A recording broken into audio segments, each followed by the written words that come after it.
This is Coffee Chat, Redefining the Empty Nest. Here are your hosts, Lisa McGrath and Renee Lowry.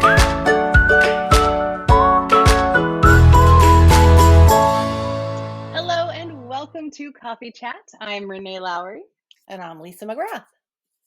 And we are so glad to have you here. October is Mental Health Awareness Month, and everyone wants to have good mental health. And in honor of that, we have taken another listener's letter. And this one is a great story, and I think she's not alone in her concerns.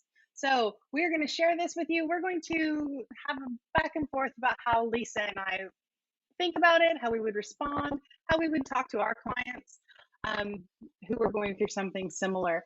So buckle up. It's going to be a fun adventure in some serious subjects here, but that's okay. We're going to make it super fun. Yeah. And I just want to invite people to make comments and add their suggestions, because that's what we're about. We really started this so that we could reach out and help other people and have an impact. So if you have an idea that you could share with us, put in the comments, DM either one of us, send us a message. We'd love that. And don't forget, like and subscribe to Coffee Chat, Redefining the Empty Nest. Okay. Yes, absolutely. All right. So our letter, without further ado, is from Sandra in Illinois. And she says, my empty nest years have been difficult for me. I have some days that are fine, but others are hard. I feel lonely and I wonder what I did wrong that my kids don't call to check in often. It's like they don't even care. How can I have more good days than off ones? That's a good one. And here's the thing though. It's more she sounds like it comes across as she's the only one, or feeling like I'm the only one. Then really, that is so common. When the kids first left, at least for me, when the boys first, and I have boys, when they first left, they were so busy and so wrapped up in the adventure of what they were doing that I don't think they realized they weren't calling home or getting in contact with me as much as I would have liked. And again, how much is too much or how much is not enough? It's like success. We can define it in different ways. So it can be really difficult. But one of the things that I did do, and both of my children laughed at me about this, is and this was old fashioned letters. I wrote out the letter and I did, hi mom, I am blank. And then I would, here's what I've been doing, and I did these little mad libs for them to fill in the blanks. And I actually sent the envelopes pre-addressed and stamped for them. But it was a way to not only get them to laugh, but to communicate and to show them that, hey, I miss you. I really genuinely care about you and want to hear from you. So that was one of the silly things that I did to open up with my kids. When you said that your kids were busy and you didn't even think they knew they were leaving you out, that is a fact for every person that you'll ever come in contact with. Almost never do these people, when they ignore you, when they're, not answering right away, almost never, there are some, but almost never are they doing it to you. They're doing it because they're busy. They have something else going on. They're prioritizing different things. There are those instances where it's because of something you did or said or are, but it's rare, especially where your kids are concerned. That's almost never. Okay, they're busy. You remember being that age, right? Your life revolves around you and your sphere, and very rarely do you think outside of that. And time flies, right? It really, really does. So it can be like, I just spoke to you last week, but oh my gosh, it's been 2 months. That's how it works. When you're busy, when you're young, when life is on full speed. And most of us empty nesters aren't experiencing life on full speed anymore. Mm-hmm. So we have the time to notice that there's nobody calling. But that makes it all the more important for you to ask for what you want. Oh, So when you have these moments that you're like, I wish they would call more, have you told them specifically to do that? Have you communicated to them that you feel valued when they call at least once a week? Um, have you given them a framework? You know, I don't care if you just send me a text once in a while. That would be great. You know, let's do a Zoom every Sunday. We'll have Sunday dinner together like we used to. Whatever it is. Um, but create something that they can be a part of and ask them to do it for you, to do it with you, however that works for you. I like that. It's Um, like invitation, isn't it? It's an invitation to keep that relationship going and to really right. take care of that relationship. So it's an, let's do this and make it a habit. Let's make it a ritual. Whether it's Sunday dinner or, just whatever, a Zoom meeting that you can get on Zoom and talk with your kids. Um, make it special. Make it Exactly. habitual. And if you can go the extra mile and make it important for them to talk to you, it's even better because then they look forward to it. Mhm. They have it's not something they're an extra thing for them to do, but it's something they're wanting to do. So, for example, you have a college student who's poor and broke Mhm. and rarely gets to eat out. You have your pizza Sundays or pizza Friday nights. Probably not Friday night. Let's be honest, it's college. Pizza Sundays. They just finished studying all day, cramming for Monday. And so you guys do a Zoom call. You order him a pizza and you have a pizza. And you guys can just share a half an hour or watch a movie together and eat your pizza or have some popcorn or whatever it might be. But then that's incentive. He knows he's getting a pizza from you every Sunday. He doesn't have to pay for it or whatever, right? Yes. If you have Yeah. older kids, maybe that have kids, offer to babysit if they're close enough, or Yeah. offer to have a weekly call with the kids because their kids are important to them, right? And they want them to have that precious time with their grandparents, Yeah. And that's but something I they do. don't think it through because they're so busy. But if Yeah. you put the plan in their head, hey, this is important to you because of your kids, they need to, like have some FaceTime with grandma and grandpa. Yeah. And it's just a better, it goes down much more smoothly. Not that they don't like the idea of hanging out with you, but it's just a little easier for them to commit when there's Yeah. something also in it for them. Yeah. Yeah.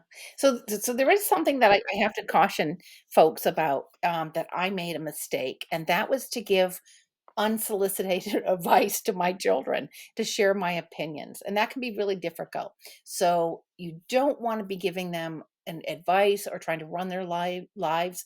You want to show interest in their lives, allow maybe ask questions, but have them ask you for your advice. Don't just share it with them willy-nilly. That was a big caution for me. And the other thing is something that does work is those Zoom meetings. So we do that at my house. We have a weekly Zoom with my grandchildren. Last weekend, I was actually able to teach my 5-year-old grandson how to play tic tac toe, and so we were able to do that, and it was kind of fun, holding up the screen and just being creative and thinking of the ways to connect with them. Uh, but when your child is off on an adventure or moved away or in college, they're not really ignoring you. Most students and most kids are not ignoring you. It's just that they're caught up in their everyday lives, and it just takes them away and time escapes them. So I love the idea of a text, email, or some kind of ritual that you can see them every week on that phone call, whether it's, like I said, a Zoom or a FaceTime or whatever it is, so that you continue to build that relationship. But don't give them your advice. They don't like it. Yes. Or if you do offer advice, you can give them the caveat that, hey, take it or leave it. It's Yeah, up to you. But this is coming from me in my heart, and I just felt like I needed to share it. But that whatever you do is, I'm going to back you up 100%, right? So that way you can at least you can help still guide and yeah, share as long as they understand your opinion is yours, right? And it's an opinion and they have the choice to take it or not. And That's you're good. going to be okay with it, right? Yeah, either way, Because when you so, ask it's like right. when you ask a question, be ready for the answer. Yeah, yeah, because they might choose the opposite way, right? And you have to be okay with that, and you have to express that you're okay with that, so they don't feel compelled to pick your way, right? They don't feel that pressure to do what you said. Yeah, that's But that's it. All goes back to very clearly communicating, right? yeah, That's exactly. So always so the answer. so some of the things I guess that we wanna make sure that Sandra knows, and typically after someone has asked us a question and we've done one of these because we do get more questions than we have time to do videos for, we will send them an email or a message so that we answer that. And some of the things that I think we want to share with Sandra is one, invite them to that communication, to keep it open, even if it's as simple as the text messaging or a quick um, phone call or a Zoom, to make it a ritual so that you're having fun. Another idea would be to share a family recipe or share a family memory and say, listen, here, we're going to cook these brownies, get these ingredients, and we'll do it together over Zoom. Or, like you said, pizza night on Sundays, or whenever you send the kid the pizza, you have a pizza, you get on Zoom and you just talk about your week. You talk about not only the week that you just had, but the week going forward. What are your goals? What are your intentions? And communicate. I love that. Just communicate. What other Yes. advice would you have for Sandra? And on the subject of what to say when you get the child to finally start communicating, you will be much better received if you do more listening than you do talking. Hmm. Ask them questions, show interest in them, and they will look forward to coming to you to talk, even if they are just venting because they've had a frustrating day. Because they know you're just going to say, "Oh, I'm so sorry to hear that, man. Yeah. I hope you have a better day tomorrow." And that's sometimes just plenty. But yes, if you show interest in them, it the way it works in our brains is our brains light up when we feel like people are interested in us and we want more of that. So your kid is no exception, right? If you show interest in them instead of just only telling them about what's wrong with you that the doctor said this week, you know, and and and having lags in the conversation. Those are all fine things to talk about, but do more active. So Listening. what's going on in your world? What's happening with your new girlfriend? How did your classes go last week? What's going on at work? If you show interest in your child, it will be received as love. Yeah. Most people like It's to a talk great about way themselves. to bridge Yeah. that. Yeah. Exactly. So Yeah. use that to your advantage. Yeah. Milk it. Yes. Milk it. I like that. Yeah. Another another thing I would say is that comment that it's like they don't even care. This is fear on your brain. It is telling you a story to fill in the gaps of what it doesn't know. Okay, there's an absence of knowledge there, and your brain's interpretation is what is the most logical thing that makes sense to me. It's that they don't care. That's the most logical assumption that your brain then makes because it doesn't have all the right answers. Why else wouldn't they call you, right? That's the answer that your It's a brain comes up with. it's a fast And and easy. very often those when our brains fill in holes like that in our knowledge, they fill it in with the scariest, worst options possible. Mhm. And this is fear, believe it or not, trying to protect you because it's saying, hey, well, what if this is the case? Then what are you going to do about it? So you can be prepared for it. However, in this particular instance, and very often, it is just simply the worst case scenario and probably not true. Mhm. So you can empower yourself in those thoughts, protect yourself against those fears, and quiet your mind and say, hey, you know what? I don't know. I'm going to go out and find the answers so I know, and my brain doesn't keep telling me these crazy stories. Okay, let's see if they are true. Because then your kid has to fess up and tell you, I don't really care about you. Yeah. Is that going to happen? Probably not, right? So they'll say something else. But Mhm. if you were even to ask your child directly, hey, sometimes I feel like you don't care about me because I never hear from you often enough. You know what your child is probably going to think? It's not that they should keep their distance. It's probably, oh, I know, I just get so busy, and you're right. I don't think about it, and Mhm. it's not you, it's them, right? And that might inspire them to come up with a better plan with you to make it easier for everybody to communicate and have kind of a system, like you said, a routine Yeah. that you both can rely on, that you don't have to think about, oh, what else do I need to do? Oh, yeah, I need to call mom. Oh, yeah, I need to call mom. No, it's regular. Every Sunday night at 6 o'clock, I call mom, Yeah. right? Something like that. I would encourage her to also get a hobby or do something new for herself because, as I said, people like to talk about themselves. You want to show interest in what they're doing. You want your children to show interest in what you're doing. And so, if you're out there Yeah, living and experiencing life, then you're going to have stories to tell. You're going to have those things to share, and they're going to ask you questions. Again, that open line of communication. absolutely.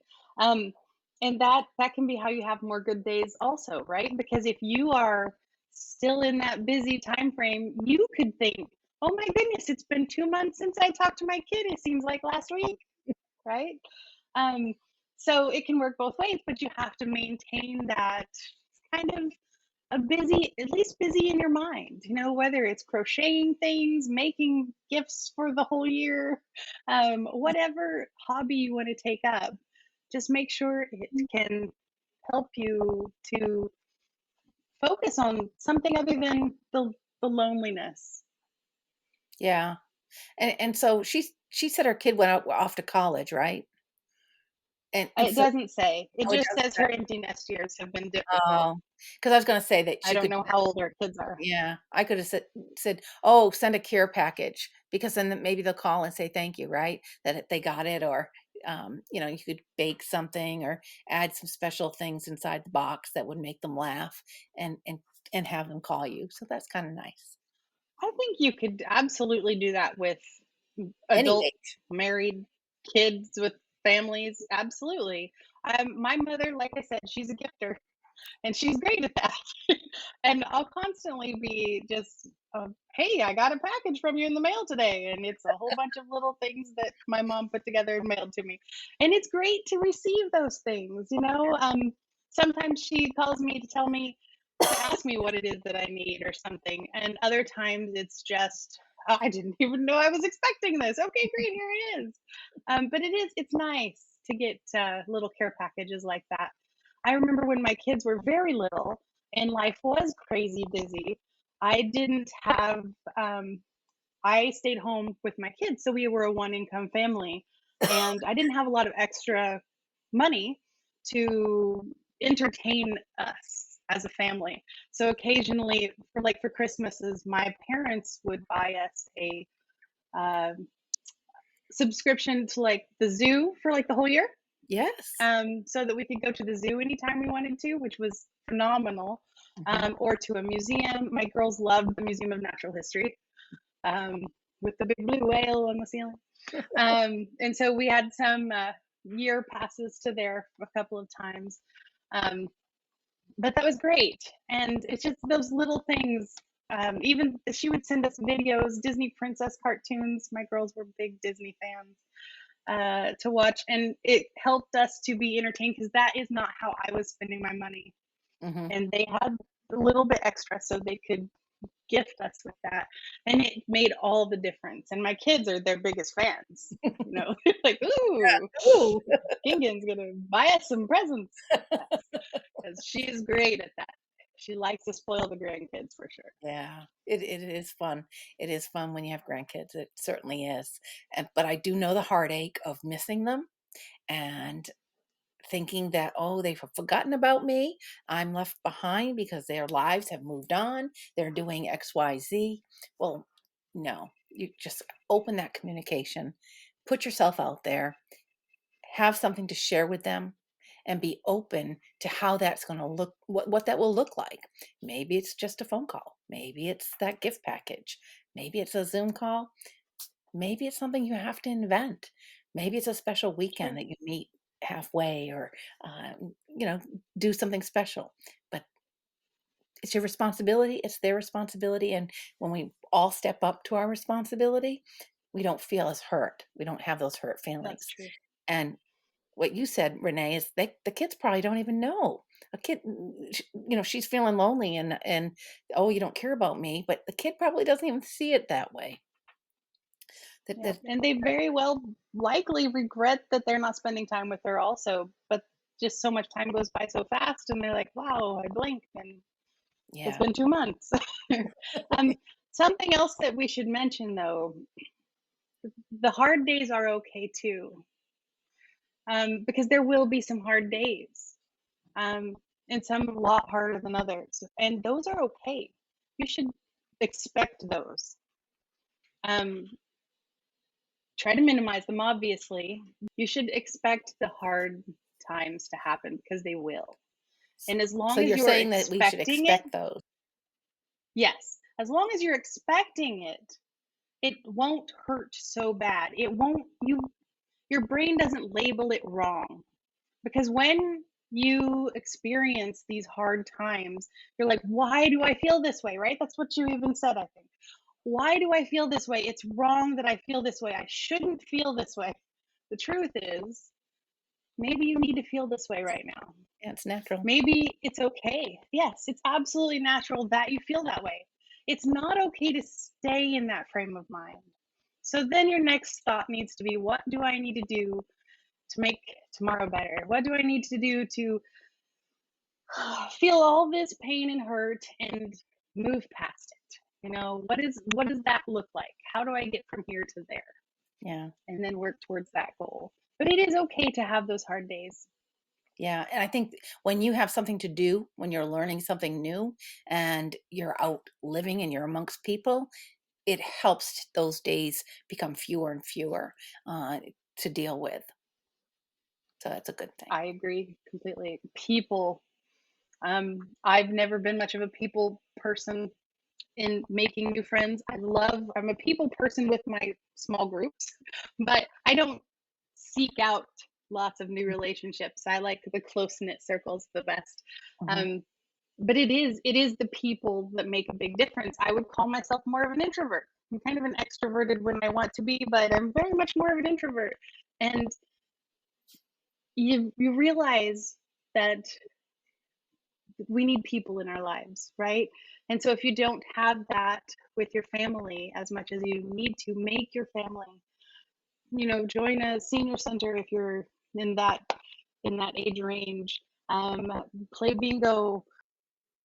Volunteer. Yeah, Yes, yeah, volunteer, that's a great yeah, option. volunteer. Yes, yes. Maybe Get go get a job. there. Yep. If you can get a job, even just a menial one where you just get to meet people, right? Yeah. Anything like that would be great. Go hang out in the library, look at Yeah. books, talk to people.